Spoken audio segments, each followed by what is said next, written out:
Mbak Win. Mbak Win, sampai ngelek jam yamin niku lho. Kok mesti ndeloki HP ae. Mbok iki tanda-tanda gawe ngono omah kok kapal pecah, keramik terus kabeh. Kok ndeloki HP ae. Lah ya apa Mbak delok entah. Nonton derajin lho Mbak wapi jawabku iku aku cuma mek nyekol TikTok tok ya mari ngono tak mareni. Iki wapi Mbak delok koyo ngene iki. Kok ya gak kober ta aku. Emang ceritanya tentang apa sih Mbak Win? Iki lho Mbak delok ento Mbak bojone lho CEO Mbak. Kok gak koyo bojone awake dhewe ya Mbak ya CEO Mbak ya Allah. Sapa ro bojone awake dhewe nyaman dadi CEO pisan. Oh berarti awake dhewe dadi wong apik ae Mbak. Sapa ngerti kok bojone awake dhewe ngetes kesetiaane awake dhewe ya. Iya sapa ro bojone awake dhewe dadi CEO. Lah makane iku Mbak.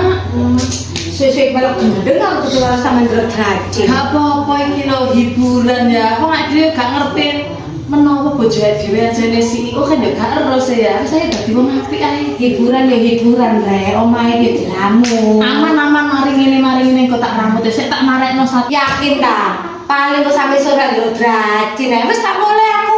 Kok ketularan sampean ndelok derajat. Kok baru halu aku kok kepengin bojone dadi CEO stres dhewe aku. Semulai Mbak Win.